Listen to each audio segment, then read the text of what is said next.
नमस्कार, आदाब। शख्सियत में आपका स्वागत है। मैं हूं समीना। आंखों में जो भर लोगे तो कांटों से चुभेंगे, आंखों में जो भर लोगे तो कांटों से चुभेंगे, ये ख्वाब तो पलकों पे सजाने के लिए हैं। ख्वाबों को हकीकत में तब्दील करने का अज़्म लिए मंजिल को पाने की जुस्तजू और बेपनाह मेहनत का नतीजा है आज संगीत की दुनिया में उनका मकाम, और जिन्हें सानिध्य मिला महान कलाकार पंडित रविशंकर जी का। शख्सियत में आज है हमारे साथ सितार की दुनिया का एक जाना पहचाना नाम शुभेंद्र राव।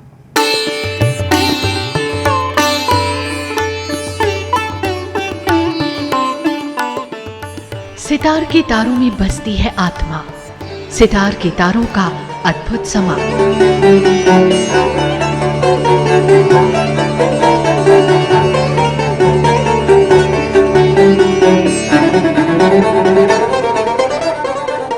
सुर रागों में धुन देने का एक अलग अंदाज है पंडित शुभेंद्र राव।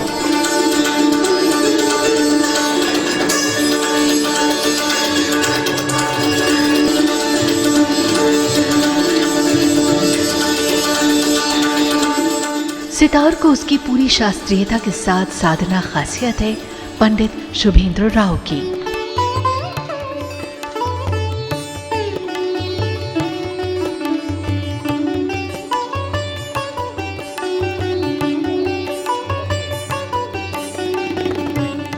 छब्बीस नवंबर 1964 को मैसूर में इस सितारे ने M.R. रामाराव और नागरत्ना के घर में जन्म लिया।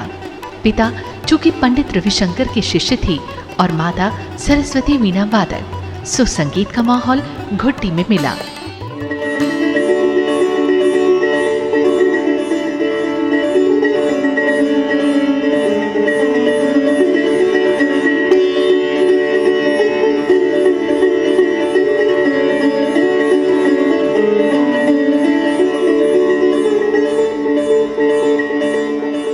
बचपन ही में पंडित रविशंकर जी से सितार को सही तरीके से रखकर बजाने की तालीम भी मिली और इसके बाद वो लगातार शिक्षा हासिल करते रहे।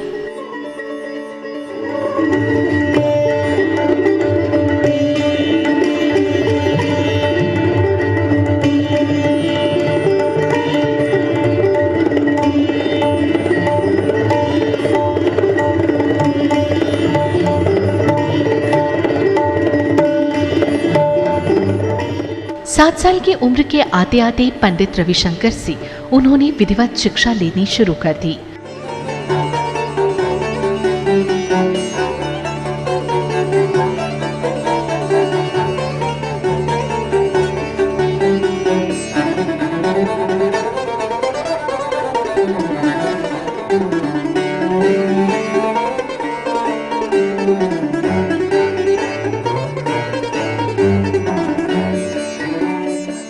और देखते ही देखते उन्होंने अपनी मेहनत से एक ऐसा मकाम बनाया जो आज की तारीख में काबिल जिक्र है।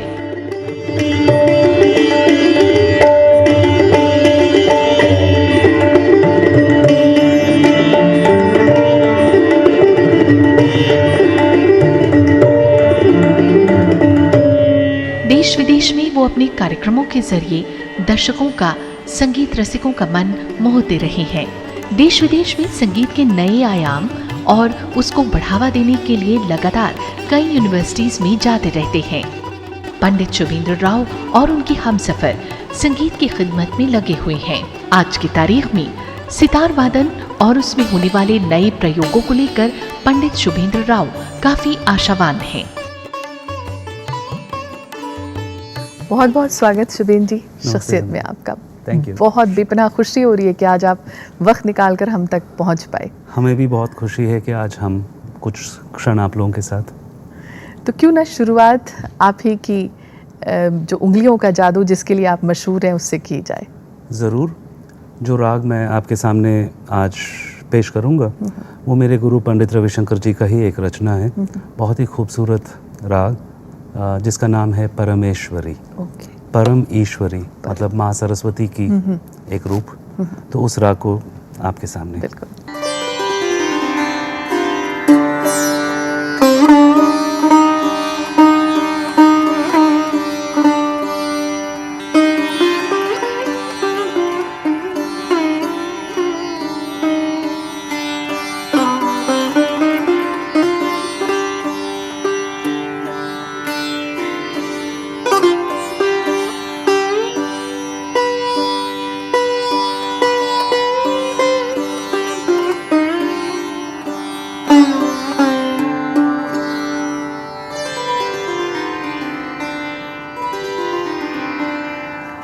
ही सुंदर, बिल्कुल दिल को सुकून मिल गया। Thank you. देखा जाए तो मैसूर कर्नाटक में आपकी पैदाइश रही और माता पिता दोनों आपके संगीत की दुनिया से जुड़े रहे। जी।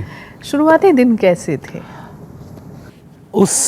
मेरे पिताजी जब सितार शुरू किए थे उस ज़माने में साउथ में नॉर्थ इंडियन म्यूज़िक, हिंदुस्तानी शास्त्रीय संगीत बहुत कम रहा।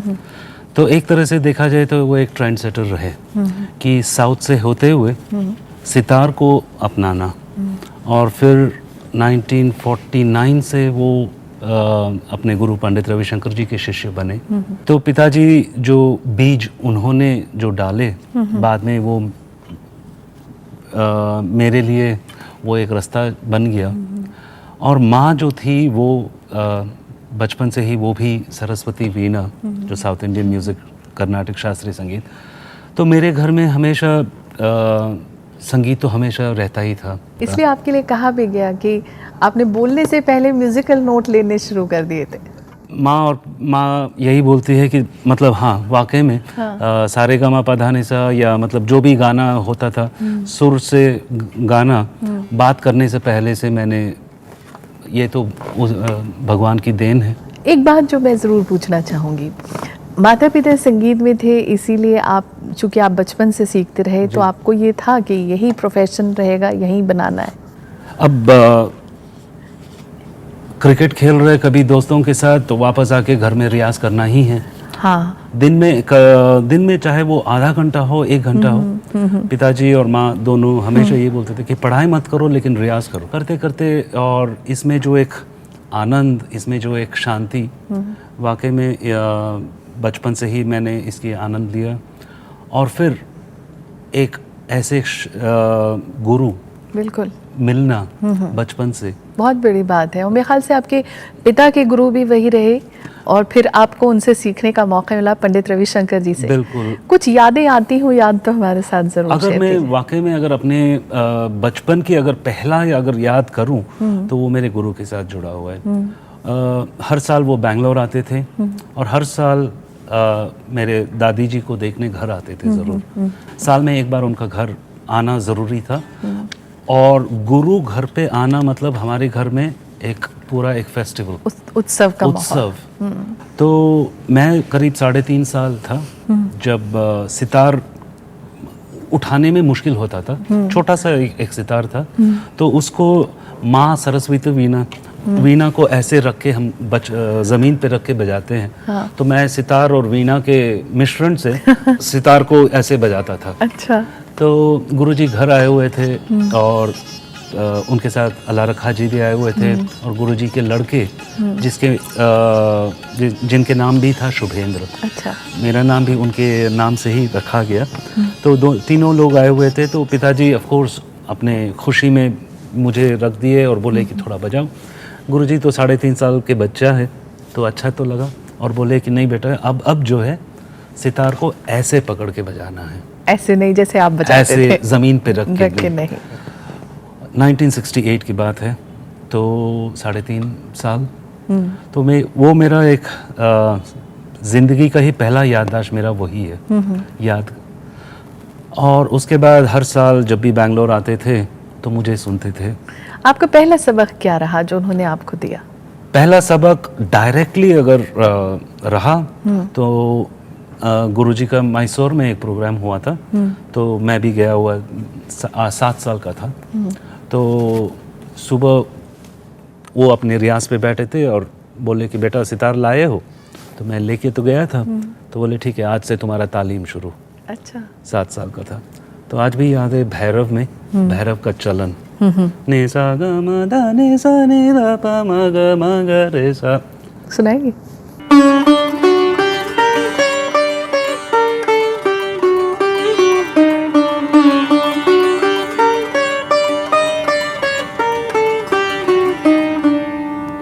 ऐसे करीब आधा घंटा बैठ के सिखाया, वहाँ से शुरू हुआ।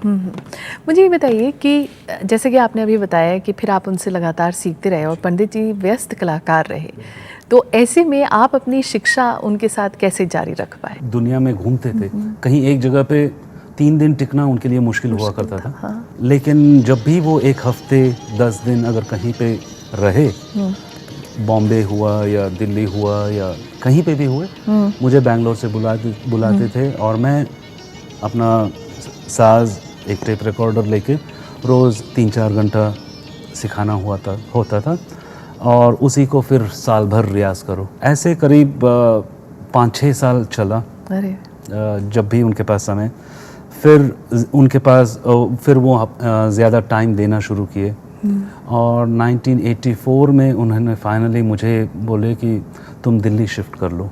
उस टाइम लोधी रोड पे उनका एक क्योंकि वो एशियाड के टाइम पे जो म्यूज़िक दिए थे, हाँ। तो मैडम गांधी ने उनको एक घर दिए थे। पूछे थे आपको क्या ज़रूरत है, तो बोले कि मैं चाहता हूँ कि दिल्ली में एक अपना गुरुकुल टाइप का गुरु शिष्य परंपरा, एक घर मेरे पास नहीं है। तो 95 लोधी रोड जब दिया गया तो फिर मुझे बेंगलोर से बुला लिए। फिर करीब 8-9 साल उनके साथ रहे। पहला परफॉर्मेंस आपका अपना या उनके साथ कहाँ दिया आपने? उनके साथ दिल्ली में ही था 1985 में। अच्छा, मौका क्या था? ये उनके साथ सोलो कॉन्सर्ट। अच्छा। उससे पहले ऑर्केस्ट्रा में या ऐसे उनके साथ बजाया था 83 में यहीं दिल्ली सिटी फोर्ट में। बड़ा उन्होंने एक ऑर्गेनाइज किए थे उनके भाई के नाम से, उदय उत्सव बोल के, जहाँ पे एक 40 मिनट का एक पीस जिसमें गुरुजी खुद और उनके साथ उनके 4 शागिर्द, तो मैं 17 साल की और सब बड़े बड़े उनके जो सीनियर स्टूडेंट्स थे। तो फिर 85 में एक दिन वो अशोका होटल में बजाने वाले थे शाम को, और मैं सुबह कहीं गया हुआ था उनके काम से, और करीब 12 बजे जब वापस आए घर, सभी लोग बोल रहे थे शुभेंद्र जल्दी जाओ, गुरुजी तुमको तब से बुला रहे। और गुरुजी नहाने जाने वाले थे और पानी नहीं आ रहा था। तो बोले कि बेटा देखो गर्म पानी नहीं आ रहा है, थोड़ा किचन से पानी ले आओ। तो मैं ऑफ कोर्स गुरु जो बोले वो तो है ही, लेकिन मेरे दिमाग में ये भी आया कि और भी लोग तब से है, मैं अगर दो घंटा नहीं हूँ, उन लोगों से गर्म पानी क्यों नहीं मंगवाया। फिर जब गर्म पानी लेके गया तो फिर गुरुजी बोले कि ठीक है बेटा आज एक काम करो, तुम आज शाम को मेरे साथ बैठो। मैंने कहा ठीक है। मेरे दिमाग में आया नहीं कि सितार को लेके वो बोल रहे, मैं सोचा तानपुरा को लेके। तो वो खुद ही हैरान हो गए कि मैं इतना जल्दी हाँ बोल दिया। हाँ। फिर खुद ही पूछे कि समझ गए ना क्या मैं बता रहा हूँ। मैंने कहा ठीक है गुरुजी तानपुरा ट्यून करके रखूंगा। हाँ। बोले नहीं सितार लेके बैठो आज। वो आपके लिए बहुत बड़ा दिन होगा। 20 साल का। तो जो भगवान ने और गुरु ने वहाँ से मेरा शुरू हुआ उनके साथ स्टेज पे बैठना। खुद का आपका अपना जो पहला सोलो परफॉर्मेंस था, वो तो यकीनन आपके लिए आज भी आप याद करते होंगे, तो वो याद होगा क्योंकि जो हमारा पहला परफॉर्मेंस होता है उसमें लेकर बड़े सारे टेंशन्स, डर, खौफ। ऑफ कोर्स ये तो सबके लिए एक बहुत बड़ी दिन होती है। बड़ा तो मेरे लिए भी बेंगलोर में एक यूथ फेस्टिवल ऑर्गेनाइज हुआ था, जिसमें तो ऑर्गेनाइजर खुद गुरुजी को फ़ोन करके बोले कि हम इनको भी इंक्लूड करना चाहते हैं। अच्छा। तो अगस्त के महीना था और गुरुजी जुलाई में आए थे, तो करीब 10-15 दिन रोज़ मेरा तालीम। बोले कि बेटा तुम जाके बजा रहे हो, पहला कार्यक्रम है, 4 राग तुम अच्छा रियाज करके जाओ। तो पूर्या कल्याण, पूर्या धनाश्री, मिश्र खमाज और मिश्र पीलू, 4 राग 2 हफ्ते सुबह शाम तैयार करके 10 दिन पहले उन्होंने बोला कि ठीक है तो अब बेंगलोर चले जाओ, अब जाके वहाँ रियाज करो। बेंगलोर पहुँचा तो गुरुजी को फ़ोन किया कि मैं ठीक ठाक पहुँच गया हूँ। गुरुजी बोले कि क्या मौसम ठीक है वहाँ पे? यहाँ तो गर्मी की हालत में मेरा हालत ख़राब हो रही। मैंने कहा गुरुजी बेंगलोर में मौसम बहुत अच्छा है। तो बोले कि मैं आ जाऊँ। तो बेंगलोर अगले फ़्लाइट से बेंगलोर पहुँच गए, और वो हमेशा हमारे घर में, पिताजी के घर में रुकते थे। तो वहाँ से फिर तालीम शुरू। अच्छा। और हमारे घर में ही थे। और मैं ये समझता हूँ कि मेरा ये एक भगवान की आशीर्वाद है कि पहला कार्यक्रम देने के लिए मैं घर से निकल रहा हूँ और घर पे अपना गुरु है। तो बहुत ही बड़ा मेरे लिए एक आशीर्वाद है उनका कि ऐसे दिन भी जहाँ पे मेरे लिए इतना बड़ा मेरे गुरु का आशीर्वाद लेके मैंने निकला था घर। आपके कुछ अपने हैं जिन्होंने अपनी राय का इजहार किया है आपके आज तक के सफ़र को लेकर, तो आपको उनसे मिलवाना चाहेंगे, उनका क्या कहना रहा आपके लिए? आइए देखते हैं। जब मैं पंडित रविशंकर जी के यहाँ एक बार गया था तो वहाँ शुभेंद्र भाई से मेरी मुलाकात हुई।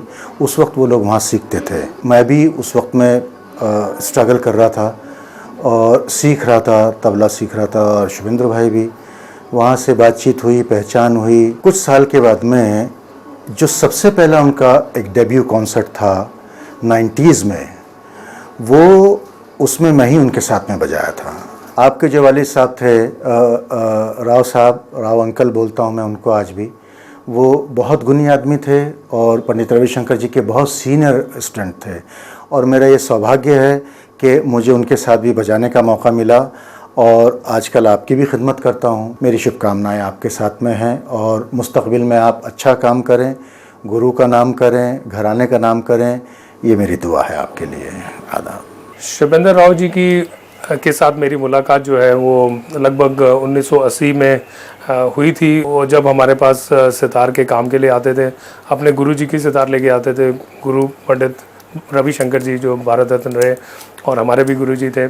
तब से फिर हमारा ऐसा रिलेशन, मतलब साथ ही बड़े हुए। अब यही नहीं पता कि हम कब कौन से कितने सन में या कितने उम्र में थे, अभी तक मतलब ऐसा हमारा सिलसिला उनके साथ चला आ रहा है कि मतलब एक भाइयों की तरह। शुभेंद्र भाई के लिए हमारी जितनी दुआएं हैं और जितने भी हम उनको मुबारकबाद देना चाहें उनके सफ़र में, और हम ये चाहते हैं कि जो पद्धति उनके गुरुजी ने हासिल की है तो उसी शुभकामनाओं के साथ हम उनको भी इस सफ़र में आगे देखना चाहेंगे। क्या कहना चाहेंगे इनके लिए? अकरम भाई वाकई में एक हम सफ़र रहे। अकरम भाई जो आज तबलीग में जहाँ पे वो पहुँचे हैं, मैं मानता हूँ कि बहुत ही कम लोग इस हमारे जनरेशन में सिर्फ अपनी मेहनत से और लगन से और अपने मतलब पूरा ईमानदारी से। संजय भाई की बात आया तो आई फाइंड हिम कि आज अगर हमारे वाद्य सितार या तानपुरा ये सब लें तो he is one of the best instrument makers in the country. Her artist की मतलब वो जानते हैं कि क्या चाहते हैं, तो Sanjay is a very very sensitive instrument maker. क्या बात है। बातचीत का सिलसिला हम आपसे जारी रखेंगे शुभिन। ले रहे हम एक छोटा सा ब्रेक, हाजिर होते हैं बस थोड़ी देर में। आप देखते रहिए शख्सियत।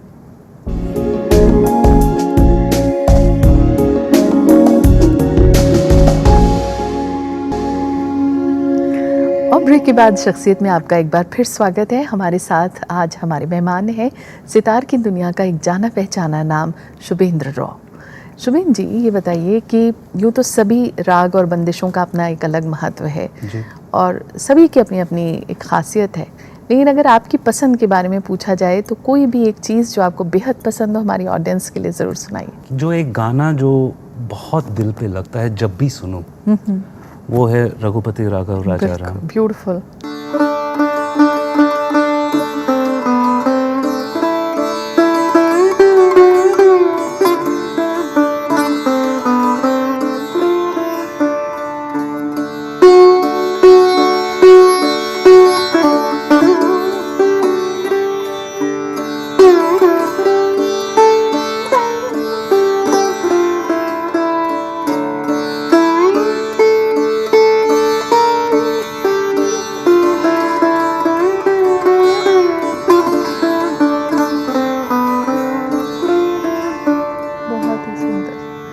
शुभेंद्र जी, आपकी जो हमसफ़र है उनके बारे में भी हम जानना चाहेंगे।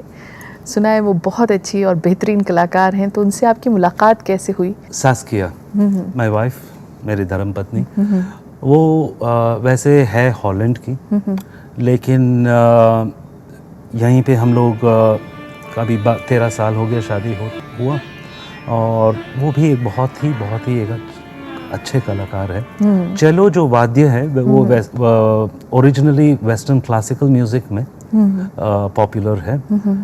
जैसे एक वायलिन सभी लोग देखे हैं, वायलिन छोटा होता है और जो कुर्सी के ऊपर बैठ के जो बजाते हैं वो चेलो है। तो सास्किया ने इसको हमारे इंडियन म्यूज़िक के लिए, हमारे शास्त्रीय संगीत के लिए, भारतीय शास्त्रीय संगीत के लिए उन्होंने काफ़ी इस वाद्य में मॉडिफाई किए। जैसे उनके जो वाद्य है उसमें 15 तार हुआ है, जबकि ओरिजिनल जो है वो सिर्फ 4 तार का है। अच्छा। और वेस्टर्न म्यूज़िक में इसको जैसे मैंने कहा कुर्सी के ऊपर बैठ के बजाते हैं, लेकिन सास्किया जैसे हम सब लोग इंडियन म्यूज़िक बजाते हैं तो ज़मीन पे बैठ के, तो उसको थोड़ा छोटा करके एकदम साड़ी पहन के आप दोनों भी तो एक साथ परफॉर्म करते हैं एक इस साथ मंच बहुत पर, हम है लोग ना? परफॉर्म भी करते हैं क्योंकि चेलो और सितार दोनों एक ऐसे एक मैचिंग है।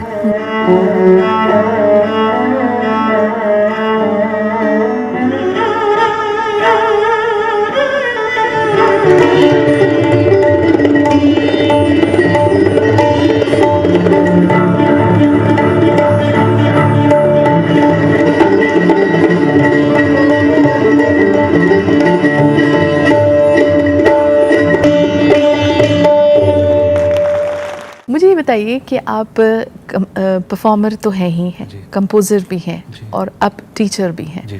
तो ये इतनी सारी भूमिकाएं निभाना और इनके लिए वक्त निकाल पाना।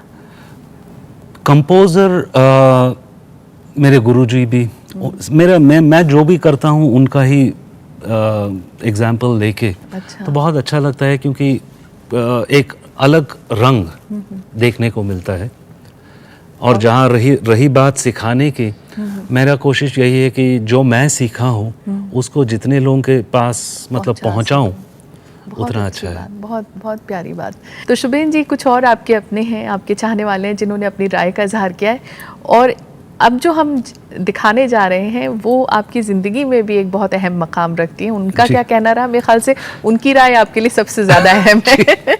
आइए देखते हैं। मैं किस शुभेंद्र के बारे में बात करूं? एक कलाकार, एक पति, एक गुरु या एक पिता? शुभेंद्र की सच्चाई और प्योरिटी हर चीज़ में, कैरेक्टर और संगीत एक परफेक्ट मैच है। इनके हर कॉन्सर्ट में, चाहे वो क्लासिक या यूथ, सब इनके संगीत से बहुत इन्फ्लुएंस होता है। इनके संगीत जो है दिल और दिमाग को छू लेती है। मैं चाहती हूँ कि इनकी संगीत दुनिया के हर कोने में लोग सुने और feel touched as I feel every day. आपका जो व्यक्तित्व है, जो मिठास है शुभेंद्र की, जो आम जगह पर वो आपके सितार के माध्यम से बोलता है। It is a mirror actually of the great music of your गुरु पंडित रविशंकर। मुझे याद है जब हमें 2 या 3 दिन के लिए किसी को ज़रूरत थी जो वक्त निकाले और चिन्मय नाद बिंदु जो पूना में है, जो संगीत की संस्था है, वहाँ पर जाकर जो संगीत शिक्षक हैं स्कूलों के जो आए थे, एक समागम सा था, उनको समझाएं। तो आप और आप की पत्नी सैस्किया ने, दोनों ने 3 दिन का वक्त निकाला, न कोई डिमांड किया, न कोई पैसे की बात हुई। तो ये जो आपने उस वक्त जो एक अपना एक चरित्र दिखाया था, वही असली शुभेंद्र हैं और आप ऐसे ही रहिएगा, यही हमारी शुभकामना है। कितनी खूबसूरत बात आपके लिए कही। क्या कहना चाहेंगे इन लोगों के लिए आप?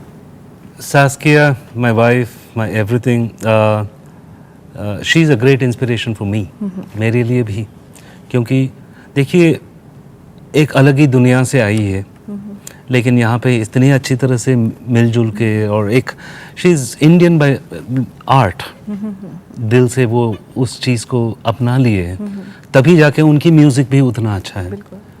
एंड जितना बोलूँ उतना कम है उनके लिए। रहा श्याम भाई की, I am a great admirer of Shyam. खुद एक लेखक है, कवि है, म्यूज़िक कंपोज़र है और एक बहुत अच्छे इंसान है। और इस पर आप क्या कहना चाहेंगे कि जैसा कि बहुत से लोगों की अलग अलग राय है इसको लेकर, लेकिन शुभेंद्र जी की क्या राय है कि संगीत एक थेरेपी का भी काम कर सकती है? मैं तो समझता हूँ this is the best medicine for anything. जितना भी थके हुए, जितना भी दर्द हो, जितना भी म्यूज़िक, अगर अच्छे म्यूज़िक अगर सुन लिए ना, आप फ्रेश हो जाएंगे। बस ये चाहिए कि दिल से सुने, बिल्कुल, दिल खोल के सुने। तो एक दिल से हम लोगों के लिए कुछ बहुत बेहतरीन सा पीस हमारी ऑडियंस के लिए। जी, एक मेरे लिए लाइट म्यूज़िक भी जो है बहुत ही मुझे अच्छा लगता है। अच्छा। तो एक अपना ही एक कॉम्पोजिशन। हाँ हाँ।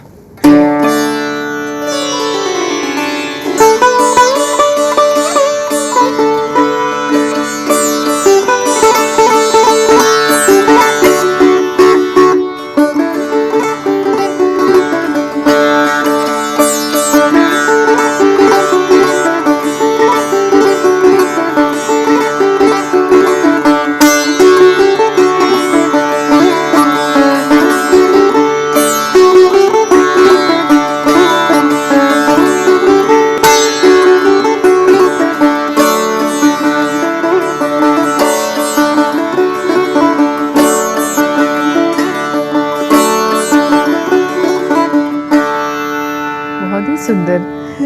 फिल्में देखते रहे होंगे आप यकीनन, तो कोई एक गीत जो आपको बेहद पसंद है? वैसे तो पुराने गाने हैं, आज भी सुनता हूँ और बहुत अच्छा तो लगता ही है। ये गाना किशोर जी का आ चल के तुझे, मैं लेके चलूं एक ऐसे गगन के तले, जहाँ गम भी न हो आंसू भी न हो, बस प्यार ही प्यार फले, एक ऐसे गगन के तले।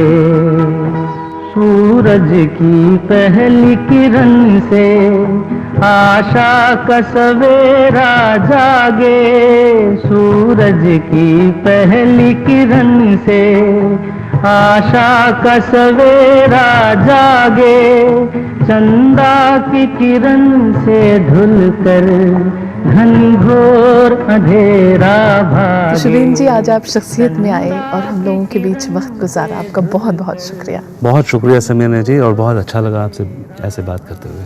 बहुत शुक्रिया। तो शख्सियत में आज फिलहाल इतना ही। एक और ताबिंदा सितारे के साथ आपसे होगी जल्द मुलाकात। इजाज़त दीजिए, नमस्कार, आदाब।